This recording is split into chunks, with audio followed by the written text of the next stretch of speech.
All right, I'm standing on the New York-New Jersey state line right now. It's about 1:45 in the afternoon, December 30th, 2018. About to attempt the unsupported FKT on the AT in New Jersey. Anticipating about a 20-hour effort, so we should be in the water gap by 9:45 tomorrow if all goes well. Just hit go on my watch and we are off for 72 miles. So about 2 hours in to this FKT attempt. Only did 7 miles. Trail is tough to go fast, but it's super wet. It's some puddles and spots. But I've been thinking about how I'm going to do this video and thinking that every 2 hours I'm going to do an update. So it's about 3:45 p.m. right now, so that means next update it'll be quite dark. And obviously it's going to be a very long night. And I did lose about, I don't know, maybe 1/10 of a mile going down the wrong trail, just looking down, not looking at the blazes. So I'll have to be extra vigilant once it gets dark. Yeah, I don't know about 20 hours, but we'll see. It's still pretty early to try to judge that. All right, check back in a couple hours.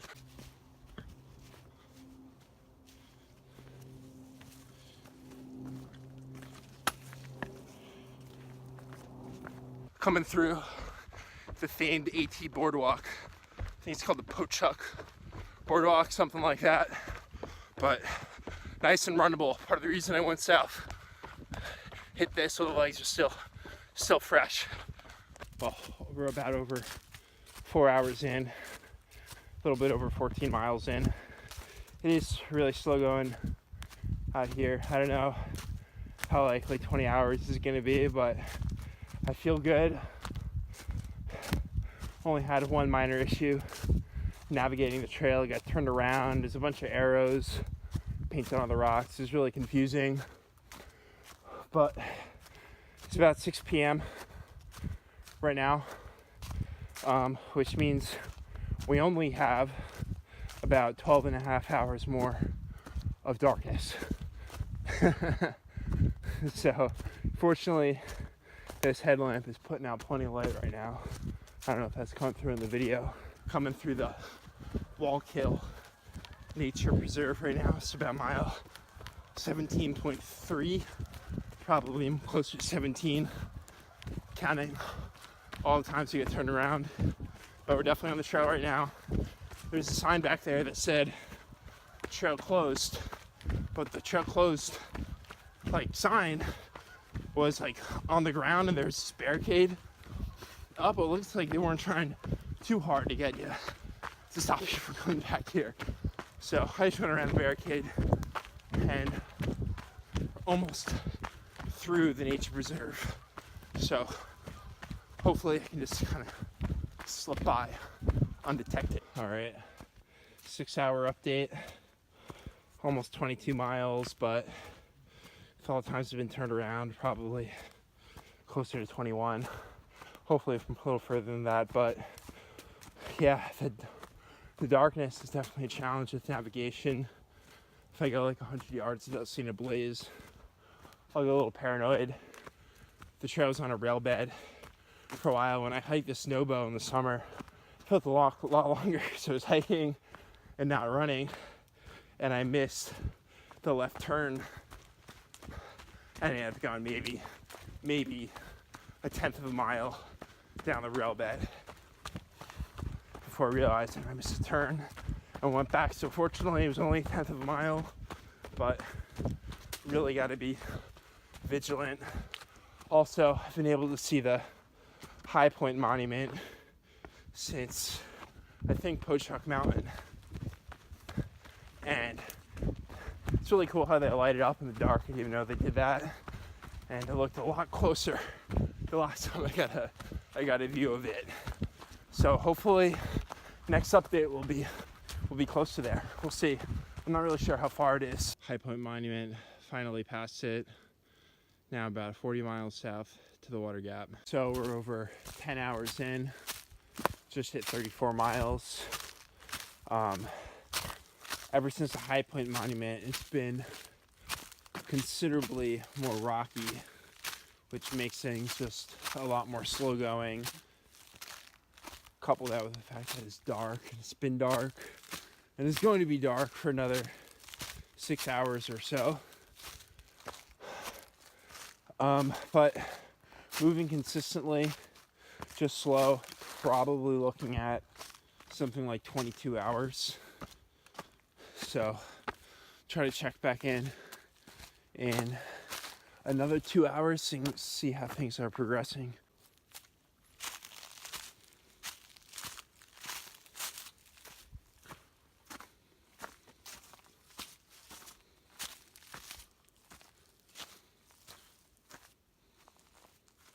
So about 12 and a half hours in, about mile 41 right now. Things feel good. The trail has been a lot less muddy, except for one spot when there was just like this whole pool of water and a tiny film of ice on top, and my feet just got soaked and feeling a little drowsy, but that ice cold water in my feet really woke me up. Spread about 14 and a half hours, 46 miles. Pace is slowed, but I still feel pretty good. It's just this terrain in the dark makes it really tough to do 3 miles an hour. So hopefully when the sun comes up, be able to run just a little bit more and make up a little bit of time. Still got like 27 miles or so left, so really would like to do better than 3 miles an hour. But the sun should be up soon. Should be a really special sunrise. By soon I mean like 2.5 hours, but it's kind of a time warp when you get in these things.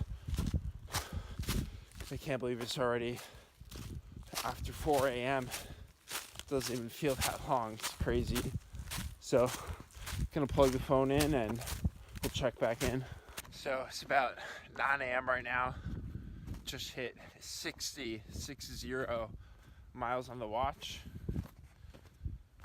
I had a little bit of a mishap keeping my phone charged. I tried to charge it while I was in my pack and it just didn't take. I tried it twice. So gonna have a little bit of gap with no pictures or videos or anything, but oh well. I just checked Gut Hook. We got 9.7 miles to the parking area where I meet my mom, and then it's a 1 mile run over to the I-80 overpass and the state line. So we're getting there. We should be done around 10, which would be, I don't know, maybe we're looking at 22 and a half hours. So check back in.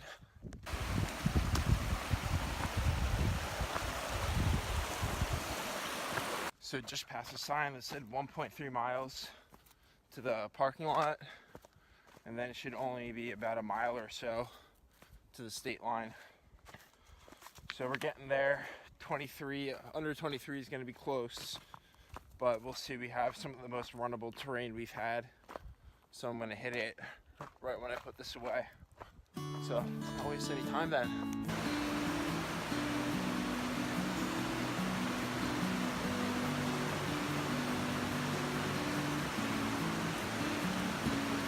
Hey. Hey.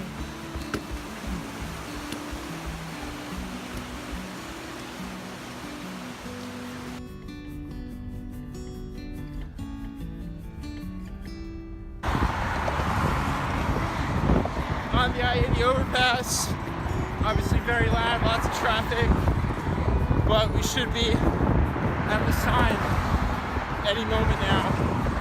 We're looking at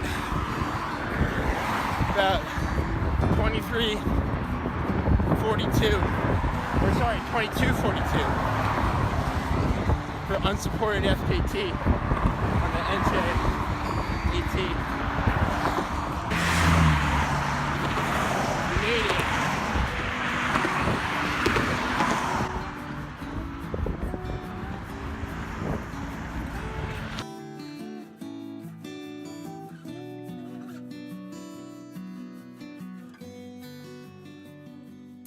Alright, so I wanted to do a race report, or a trip report, whatever you want to call it, for my unsupported FKT of the New Jersey section of the Appalachian Trail.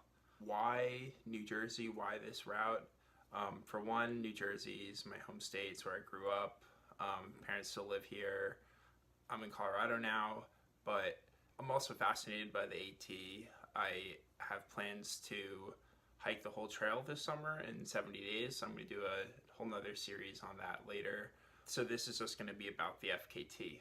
So this is a kind of a challenge that I've had on my mind for a while. There's a supported record, which is like 15 hours, 36 minutes, which is very stout. As you saw, I did it in just under 23 hours. Unsupported, obviously having support, you're going to chop off a good deal of time, but 7 hours, that's pretty legit. So when I first put out that I was going to do this time of year, it's like, well, why do it in December? Well, for one, it's convenient because I am home visiting family this time of year, so I'm not really going to have another time to try it. So that's mainly why this time of year.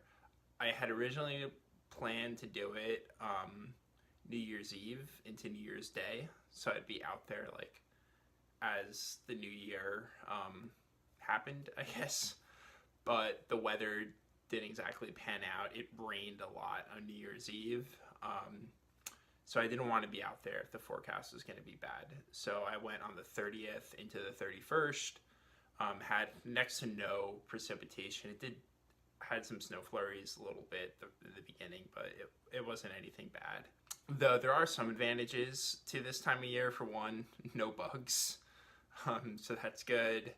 And since it was cold, I only had to stop for water, I think 3 times, and I only had drank like 3 liters of water. If it was hot, I don't know, it would have been a lot more water than that for sure. So let's talk about the trip itself. I started at 1:46 in the afternoon on December 30th. Why that time? Mainly convenience. I had to get a ride out there, and I thought about other times, like starting, I don't know, 3 a.m., something like that, and then to have the whole day, a few hours in the dark at the beginning of the whole day, but I'd still have the dark after that. I wouldn't finish before it got dark that day. So I didn't think it really mattered when I started. No matter how I slice it, there's going to be a lot of darkness.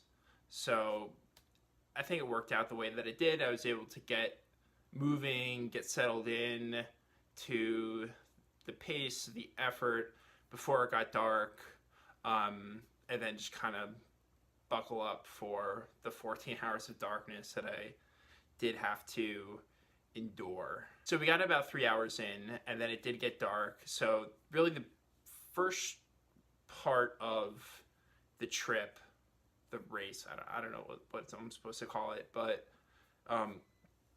so I went southbound, and the reason for that was that the terrain heading south from the New York-New Jersey line to about the High Point Monument, which is about a 25-mile section, there's a lot of more runnable sections. There's the Pochuck Boardwalk, which is like this really, really nicely built boardwalk through this boggy area. So that's like totally flat, totally runnable. The Wallkill Nature Preserve, I think it's called, and then there's some roads after that. That's like 2.5 miles, all dead flat and super runnable. But besides that, it was just like mud, lots and lots of mud. You eventually got to the point where it wasn't very efficient to just try to rock hop to get around the mud. So I just went through it and got my feet wet. and they dried out pretty well. I was wearing the Ultra Superior 3.5s, which did a good job, so pretty happy with those shoes. And then it got dark. It had gotten dark right after I came down the Stairway to Heaven, like mile 11, something like that. And then hit the runnable sections, dealt with the mud, finally got to High Point at like mile, I think, 28 or something like that. And I know that the terrain after High Point was going to be a lot more technical, a lot of rocks, lots of ups and downs. It's kind of all along this ridge line from High Point to the Delaware Water Gap. And there was very, very few places where I could run. Maintaining 3 miles an hour was difficult. Obviously, it was dark, which just compounded the problems. At like 4 a.m., my primary headlamp went out. I was using the Petzl Actic, I think it's called. I had it on like the second setting, which I think is 100 lumens, but it was plenty bright. It puts out a good beam. I was able to see the blazes down the trail, which were reflected pretty well by my headlamp. Also, as you saw in the video, I had some navigation issues, just missing the trail. Not so much after the High Point monument, though, just because it's all on the ridge. It's a little bit less confusing up there. Around 4 a.m., after it would burn for like 12 hours, they marketed it as burning for 60 hours. So I don't know if the cold just kind of zapped the battery, but you know, in the end, I'm pretty happy to get 12 hours of solid light out of that headlamp. And then I had to put my backup on, which is black diamond headlamp. I'm not sure what it's called, but that one, I think they're supposed to they say it puts out 250 lumens, but it was not very bright. I had a lot of trouble seeing with that one on, and needless to say, I was very, very happy when the sun came up. I think around like 6:30 a.m. you could see kind of the first hints of dawn, and it was really clear all night. I could see the stars. There was a beautiful crescent moon that came up around 3 a.m. So I was really hoping to see a really cool sunrise, especially being up on that ridge, but it kind of clouded over right as the sun was coming up, and I never really got that. But anyway, like just kind of seeing those first hints of dawn, and I could see more of my surroundings rather than just like the beam my headlamp was giving me, was really, really kind of a special moment.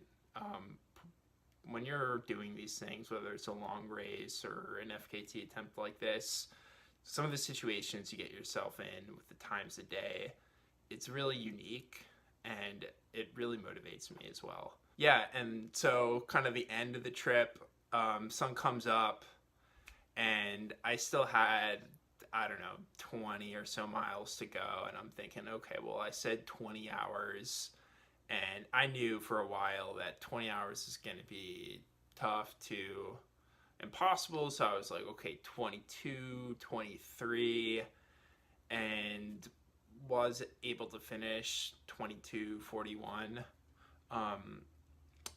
Yeah, just with so little runnable terrain, like I really had to work hard to push 3 miles an hour. Though finally, after Sunfish Pond, which is like 5 miles to go, something like that, it did get a lot more runnable running down to the water gap. It's kind of more of a tourist graded trail there, so I was able to make up some time there and finish well under 23 hours. And it was really great to see my mom there filming, and then the road up to the bridge and having the legs to run there too was pretty cool. But I was really happy to be done when I got on the bridge and get this FKT. So it was really satisfying. Nutrition, you see my shirt there. I am a Hammer Nutrition sponsored athlete, so I was using their products for this FKT attempt, and I have to say that I was really, really pleased with my nutrition. I did not get any stomach issues, which has been a problem for me in the past in other races. Like at Leadville, I couldn't eat anything, and like my pacer Ethan was like, it's like, okay, Dave, you need to take a gel right now. It's like, I can't. It tastes so bad. But these hammer gels, there's lots of different flavors. This one, peanut butter chocolate, kind of tastes just like a Reese's. They're really good. The consistency is a little bit lighter than some of the other products that are out there. So I really like that. The different flavors, it kind of mixes things up, because you can get sick of, you know, any type of, you know, endurance sport nutrition product pretty quickly. So I do like all the different flavors. They have like vanilla, apple cinnamon, raspberry, and the espresso flavored gel is like 50 milligrams of caffeine. That was really helpful to kind of keep me going through the night and get a little bit of a shot of energy when I needed it. Also had, that's upside down. I had a whole bunch of these Hammer vegan protein bars. The one problem I had with these was that they froze, and it was really, really hard to chew them. But once I did get them down, I could feel the energy that it gave me, and I was able to kind of push, and it wasn't just like, you know, a Snickers bar where you get like 10 minutes of a sugar high and then you just crash again. It was more of a sustained energy. Also did Perpetuum, which you mix in your drink, which was good. And then Fizz, which is an electrolyte mix. Also had some of my mom's Christmas cookies wrapped up too, so that was good to just get something a little bit different too. Also for Hammer, you can use my code 317725 for 15% off. This was the unsupported FKT as far as I know. As you saw, it's already put up on fastestnotimes.com, which is really cool. They put it up like right away, so I was really happy with that. If you're thinking about going for it unsupported, this time is very beatable. If you want to beat it, I'd say go in a warmer weather month where there's a lot more daylight. Just the darkness slowed me down. I don't know how much, but it definitely slowed me down a lot. Is that rather than if I like did it in June or something and had 15 hours of light, like that would have saved a bunch of time. Also the mud, especially like kind of the first third of it, really slowed me down, just kind of wading through that and trying to pick over rocks and all that stuff. So yeah, I hope this inspires someone to go out there and try to beat it. Thanks for watching. I'm going to be putting out more content as I get ready for my 70-day through hike of the Appalachian Trail this summer. So stay tuned for that. So subscribe and please like this video. Thanks for watching.